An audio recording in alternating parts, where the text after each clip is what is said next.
What up, super fun force, Captain Gamesta. We got another retro unbox going on. I actually bought this a year and a half ago. I just realized I never did a video when I did that on that other unboxing. But here we have Bushin Ashura, and this one is actually the Sonakong Young Toys Korean version, as you guys can tell. And again, it's basically just like the Hasbro Pro series. I mean, it's basically the exact same thing. This is probably more of just an actual like repackaging of the Takara Bay, because you can see here it's basically the same thing. They just obviously add the Young Toys here, and everything else is in Korean.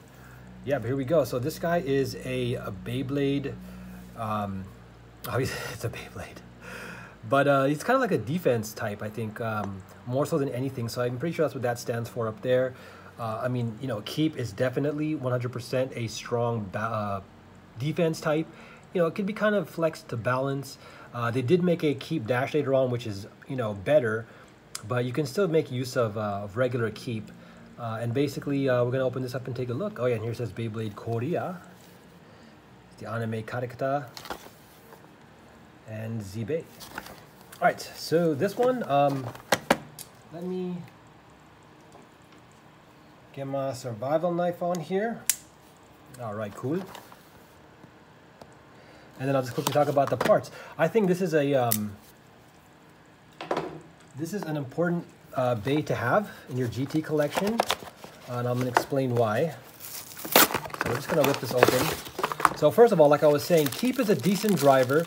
If you use it on a combo like Archer Hercules, it makes for a very formidable way to withstand a lot of the powerful attackers, like you know, combos like Judgment Joker and you know, Zwei, and even some of the other ones like I think that are underrated. The Master Layer, which is like attack balance. You also have the Union Achilles, which can be made to be strong. And believe it or not, I found some powerful combos with Slash, and also, you know, with the Slash Valkyrie and the Rock, not Rock, sorry, Ace Dragon, which also reminds me of the Imperial Dragon. Imperial Dragon is also super good. So, you know, with this driver on the right layer, like Archer Hercules, a light layer, you know, even like Perfect Phoenix, it can absorb and tank a few hits, and then the rubber is going to prevent it, hopefully, from being knocked out of the stadium. And as long as it doesn't get bursted, the roundness will keep it going with just a little bit more extra stamina.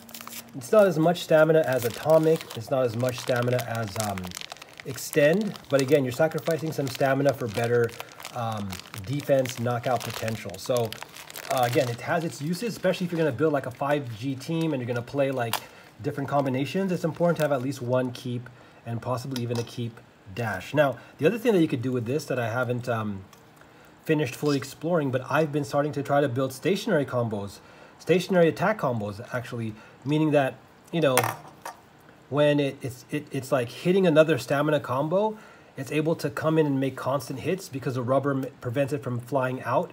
Normally you have an attack type that flies out and flower patterns and obviously is able to strike hard, but sometimes with a driver like Keep, you can stay close and make constant hits, you know, almost like a jab in fighting, and then like keep wearing down the other bay and possibly finish them off that way with a survivor, you know, stamina final spin. Or it also allows you to try to take the center, and then the other stamina bay is going to keep getting knocked out of the center, and then you might actually also win with stamina and final spin. So something to keep in mind. Again, I think there is a lot of potential and a lot of combos in a GT limited meta, and I'll do a posting with some quick rules on that again, just to update. But I think it's a super fun way to play Beyblade Burst. So make sure you guys get your Beyblade GTs, right? And Chozis, because you can play up to basically in a true GT format, you can only use parts that are available from the beginning of Burst up until GT, which is why it's limited, right? But this also includes, you know, everything from drivers and energy layers all the way to launchers. So you have to use a GT launcher. You can't be using DB launchers and stuff like that. You have to use a GT launcher to keep things all within the same power level. All right, so to finish off really quick, one of the other reasons, probably the best reason to get this, is Huracan. Huracan is an extremely powerful stamina and defense forged disc. I think it's probably the #1 most underrated and unknown used part in the whole, out of all the forged discs. Actually, the #1 most unused and underappreciated forged disc, 100%, because it's perfect because it has a free spinning wheel to it. It's jagged, so it can knock back attackers, and it's perfect in terms of weight. It's not heavy and it's not light. It's a little bit on the lighter side, but it's more of a light middleweight, which means that, you know, and with centrifugal force, right, circular centrifugal force, which means that stamina bays will be able to distribute the weight evenly and spin without losing stamina because of it being too heavy, right? Because like I've said before many times, the heavier, like if you take 2 bays that are basically equal for stamina, but you make one heavier, the heavier one is going to stop spinning sooner, especially depending on how the weight is distributed.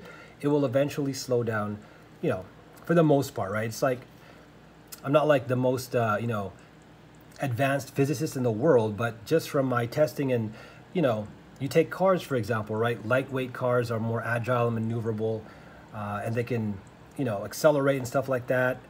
And, you know, it takes more power to move heavier cars, right? So just those kind of general thoughts. But anyways, without getting too scientific or technical, just again, consider making your stamina bays, you know, lighter and middleweight. They don't always have to be super heavy.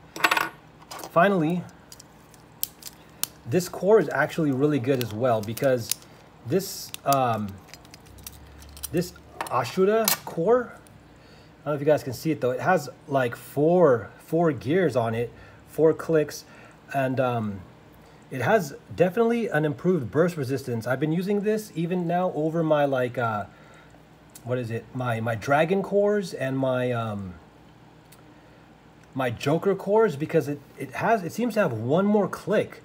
So if you find that your combo is bursting a lot, your right spin attacker or defense, and you can make room for this core, I would suggest using this this GT chip. Sorry, core is for DB. I think this is the most right now limited part. It's a decent weight layer. Or layer weight, but it's one of the, there's so many layer weights. This is the one that I haven't really found a preference for yet. It's still good because it does distribute it equally. So that's something to consider in case your 5G team uses like the 2 split and you need distribution of weight evenly, then this will be really good. But usually I gotta get better at the layer weight names. Oh, and this is a 4-star, nice. But again, this is still usable if you need even distribution on both sides of your bay. So this one here is actually the one that I haven't used very much yet. I will in the future experiment with this energy layer more, but it seems like a basic like defense and kind of stamina bay. And right now I'm using a lot of Archer's Hercules, Perfect Phoenix, and even I really like the Wizard, or the, what is it, the Wizard Fafnir, Mirage Fafnir, the GT Fafnir too, really good. So this could be another right spin to add to the mix. I also have been using Tact. Tact is also another one that's underrated, but I think that this can be a viable option as well, and I want to definitely experiment with it more, and I will cover some more videos when I do. And that pretty much sums it up, guys. So again, this, just to let you guys know, this can be purchased on Amazon for like $9 or $10. I purchased one for $6, and I purchased another one for $8. And it's super worth it. Just keep a lookout on the prices, and again, make sure you're getting an official one from Takara Tomy for the GT. Make sure it's not a generic brand that's like a knockoff. So there you guys go. Again, amazing parts, and this is a great value, especially if you're getting into GT and Burst for the first time and you're trying to collect these retro ones. Get one of these quick while there's still a lot of them, because again, if this gets rare and gets hard to find like a lot of the other GT bays, it's just going to be expensive. And again, it's a super amazing fused forged disc. You can't separate this frame. It's like fused on here permanently. And you get keep, and then this is a very good GT chip because it has like 4 clicks on it on each side. So really good right there. All right, guys, let me know what you think in the comments below, and I will follow up because I want to try out every single layer and see how competitive I can make it. So I'll be cooking up some combos with this guy right here. All right, don't forget, keep it faith, say a prayer, spread that love, be positive, be thankful. I'll be coming back at you. Peace.